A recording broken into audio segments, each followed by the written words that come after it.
You're listening to RCFlightCast podcast with Frank Betts. Okay, welcome back to RCFlightCast. I'm going to change things up a little bit here, and we're going to go back to school for a minute.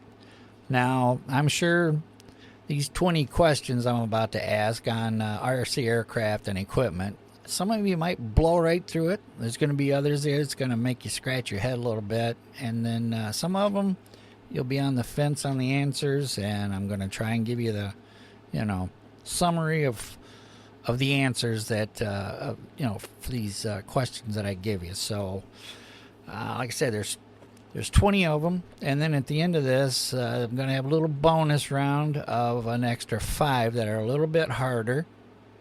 Like I said, some of you might chuckle at these questions, but I got, some friends, and I get online, and I know that's going to trip some people up, and that's what I did. I kind of went over the internet, jotted down some questions I thought that might be meaningful to, the newbie or the person who knows everything. So let's find out exactly what we got going here. I'll ask a question, and then I'll give you 4 choices, and then I'll give you a couple seconds to answer it. Not enough time, though, to get on Google. No cheating. So, anyway, let's get started. So, question 1. What does RTF stand for in RC planes? A, ready to fly. B, radio transmitter friendly. C, rapid throttle function. Or D, remote tracking frequency. Now, even the newbies ought to have this down with no problem. And so let's see what we got here. I'll give you a couple more seconds. That's right. Come on. Think. All right. The correct answer is A, ready to fly. Ready to fly means the plane comes fully assembled with everything you need, and just charge the battery and go. So there's that for RTF. So question 2, which type of battery is most common in electric RC planes? A, NiCad, B, LiPo, C, alkaline, or D, lead acid? This would be another fairly easy one, although some of those choices have been used leading up to the correct answer here. And alrighty, so the correct answer is B, LiPo. Lithium polymer batteries are preferred for their high power to weight ratio and high discharge rates. And boy, can they start a fire if you cross the wires. I did this just yesterday. I was soldering up another connector to my battery there, and I touched the two just for a split second. And you talk about an arc. You need to be real careful with those batteries. Need a safe place to store them, carry them whenever you go to the field or come home or whatever, because it only takes a second. It's a wicked fire when it gets started. Just look it up on YouTube sometime. You'll see. All right, question 3. What does ESC stand for? A, electronic stability control. B, electric servo connector. C, electronic speed controller, or D, engine signal converter. So that's a handy little item to have, especially with your electric RC planes. Not so much for the nitro stuff. All right, a couple of seconds here. So the correct answer is C, electronic speed controller. The ESC controls the motor speed by regulating the power from the battery. And it also taps off so you can plug it into your receiver, and it'll feed the correct voltage into that too. So question number 4, what is the purpose of a BEC in an RC setup? A, battery efficiency circuit.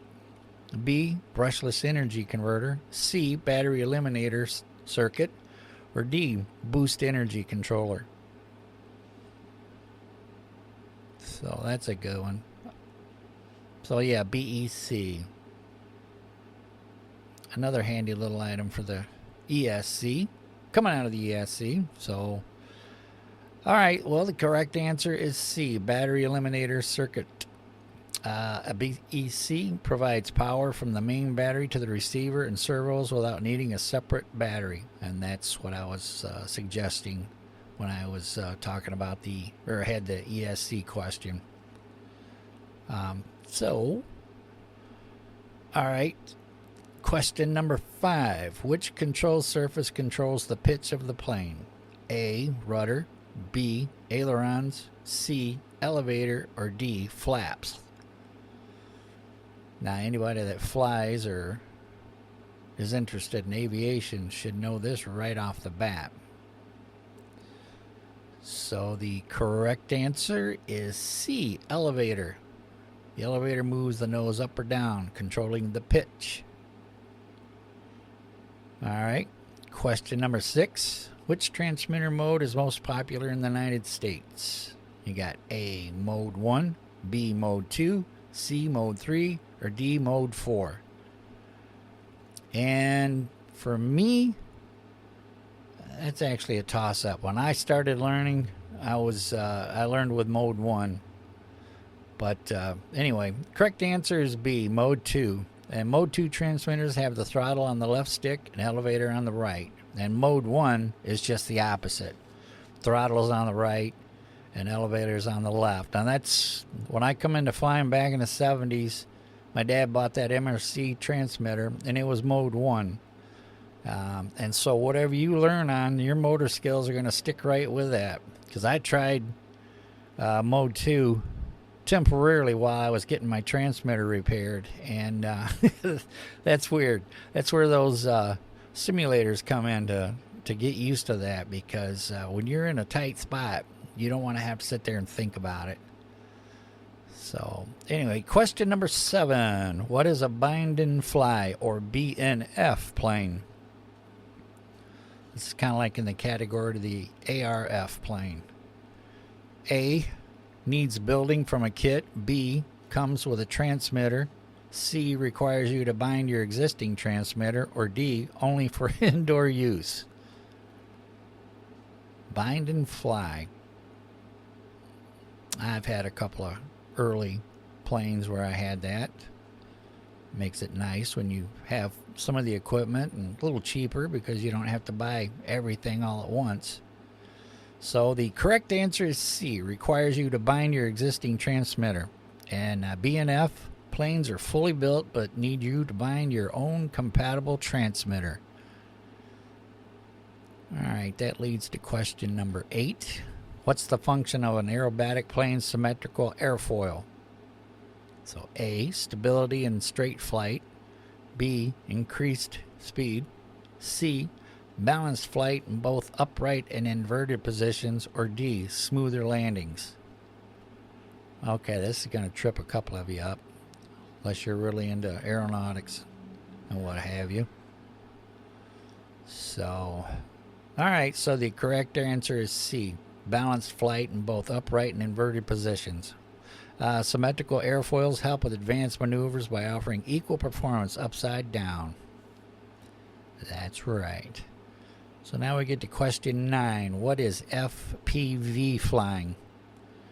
A, first person view. B, fixed pitch variable. C, flight propulsion vectoring. Or D, frequency power variation. And here we go with the acronyms again. FPV. Interesting. I'm just thinking about getting into this type of flying. So anyway, all right, so here we go. Correct answer is A, first person view. So FPV lets pilots see through the plane's perspective via an onboard camera and goggles. And I'm seeing more and more of that. I've been using cameras since the mid 2000s, but not first person viewer. I just had a little recorder I put out on the wing, go up flying, and then later on you download it and check out what you were doing. So that's as far as I got on it. And FPV is not that expensive. I mean, for $100 or so, 150 or whatever. You can set yourself up with that, but that's just extra stuff to go wrong as far as I'm concerned. I don't know. I just never got into it. So, anyway, question number 10. Which part of a plane controls roll? A, rudder. B, ailerons. C, elevator. Or D, flaps. So, I think everybody should get that one fairly quick. So, yep, the correct answer is B, ailerons.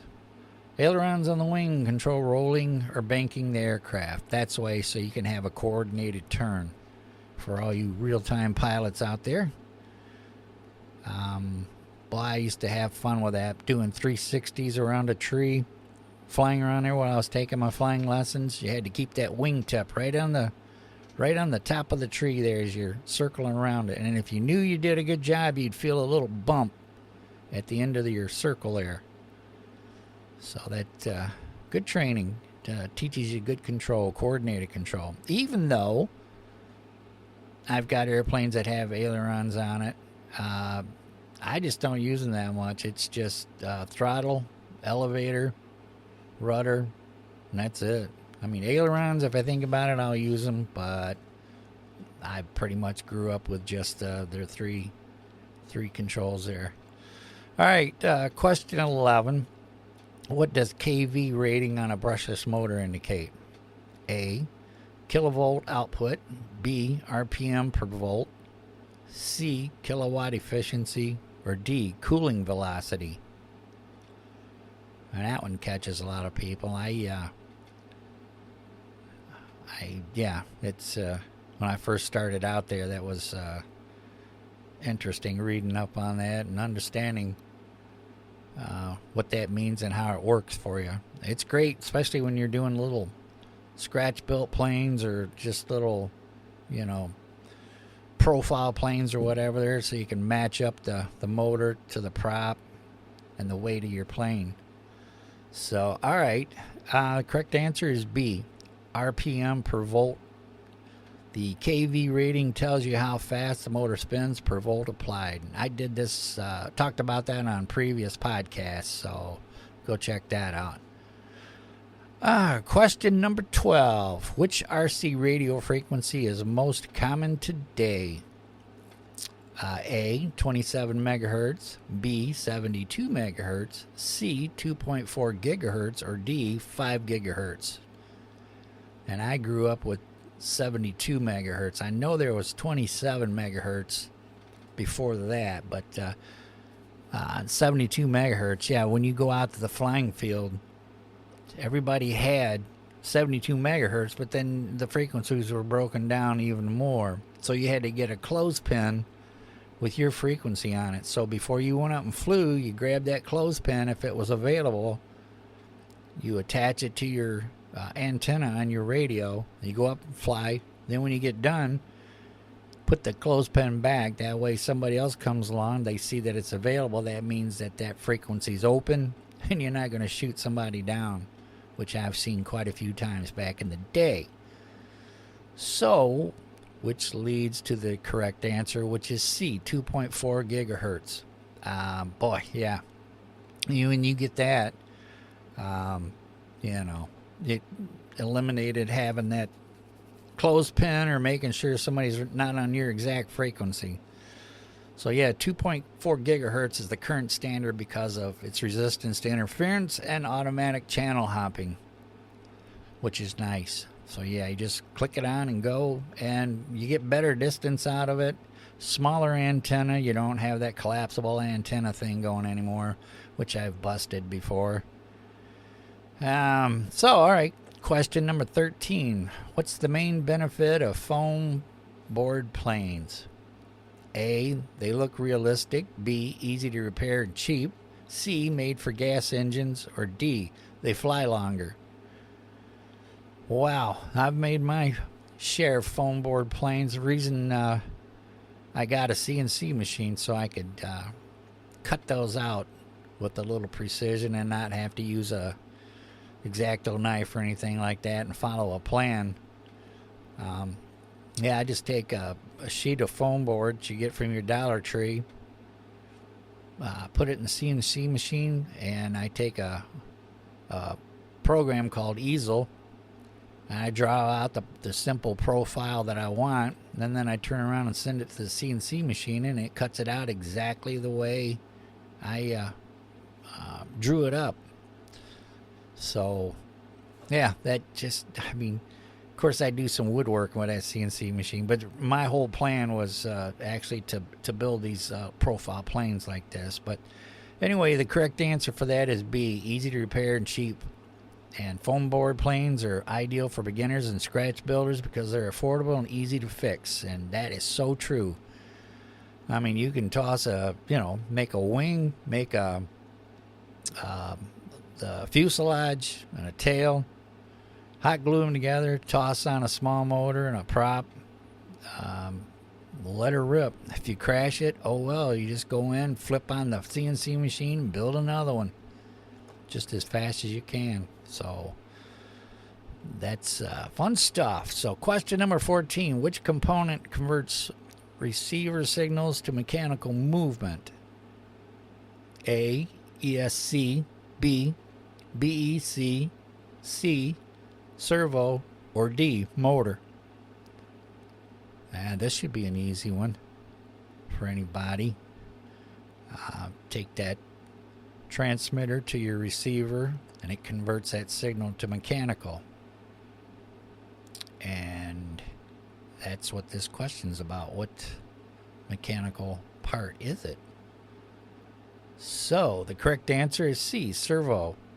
Servos move control surfaces like the rudder, elevator, and ailerons.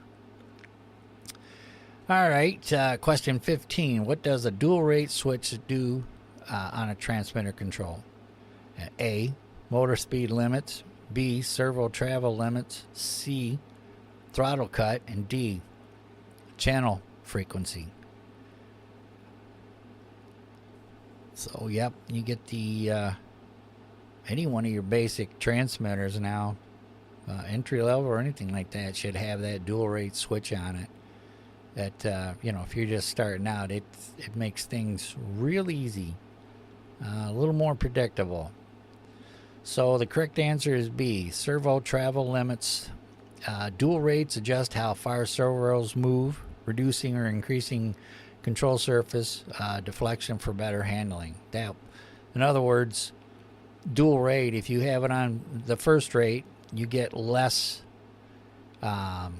control movement. And then once you get a little bit more confident, you flip the switch up, and now your control movements are a lot more noticeable. So that thing can really get squirrely if you want it, just by the flip of a switch. So now you got question 16. What's an ARF kit? Here we go with the acronyms. ARF. What does that stand for? Almost ready to fly. B, advanced radio functions. C, automatic return flight. Or D, aero ready frame. So again, if you're new to flying or just trying to figure out what you want to get there, this name has popped up before. And so here we go. Correct answer is A, almost ready to fly. AFR kits require some assembly, but not as much as traditional kits, often missing only the motor and radio gear. I got a couple of planes from FMS. It's like that. Everything was sent to me minus the transmitter and the battery. And the receiver. So it was just a matter of tossing that in and setting up the controls and go fly. Okay, question 17. What's the key advantage of a brushless motor over a brushed motor? A, cheaper. B, higher efficiency and lifespan. C, easier to repair. D, needs no battery. Brushless and brushed. I remember that back in the late 2000s when those motors were really just coming about. A lot of people were using hard drive motors out of your computer there. They take those little motors like that and, hook a prop to it and go at it. but that was, iffy. And then, so that's when they come up with the brushed motors that were specifically built for, well, actually, it was in the cheaper planes, really. Really had no choice. And then they come out with a brushless motor. So, all right, the answer is B, higher efficiency and lifespan. Brushless motors are more efficient, last longer, and provide better power. So question 18, what is the term for adjusting your control surfaces to ensure straight flight? A, binding, B, programming, C, trimming, or D, aligning? Yeah, that's a simple one to know. Once you start flying your RC planes, definitely should know the answer to this one. And the correct answer is C, trimming. Trimming fine-tunes the control surfaces so the plane flies level without constant stick input. Yeah, you need to be able to trim that plane. That's why you always want them a little nose heavy before you take off. You get them tail heavy or anything like that, and you're going to have your hands full. That's for sure. So, and then for trimming, when you go into the wind, the plane's going to want to climb, so you trim down a little bit. And then, of course, when you make your turn and go back with the wind, of course, it's going to want to level out or dive a little bit. So you got to kind of hit a happy medium. So you're always just messing with that trim, or I am anyway. Okay, so question 19. What does RTF plane typically not include?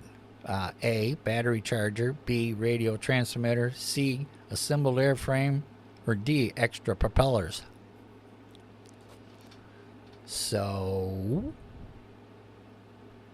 that could mean just about anything. Depends on what company's selling it and where you're getting it from. But the correct answer is D, extra propellers. RTF kits include all essentials, but usually don't come with spare props. Spare props, I don't care what you get. You always need to have 2 or 3 on the side there, because it only takes a second to nick a prop or have one jump out of balance, and then you got problems. So question number 20, what is the center of gravity, or CG, in RC aircraft? And I was just briefly touched on that on a couple of questions ago about balancing your aircraft and trim. Trim's pretty important there if you get that set right. But here we go. A is where the motor is mounted. B, the battery's weight. C, balance point for proper flight. D, tail alignment.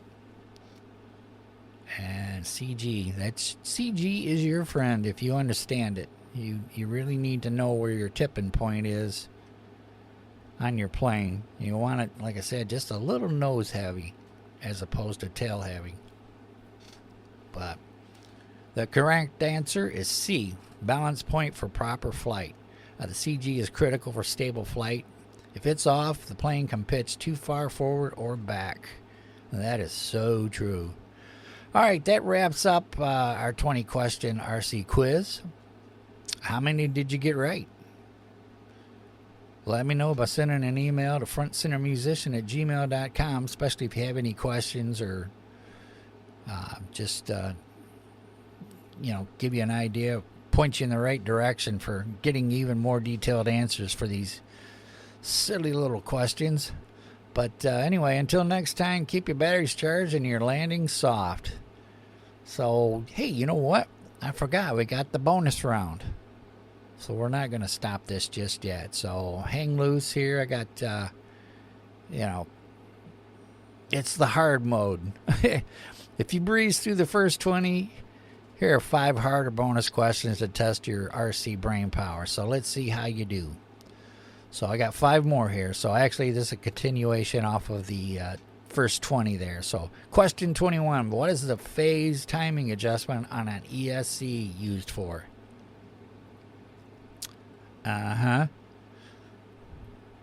Think about it.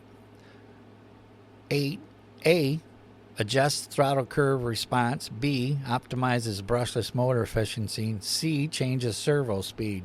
Or D, balances battery voltage. So there's a good little question for anybody that, you know,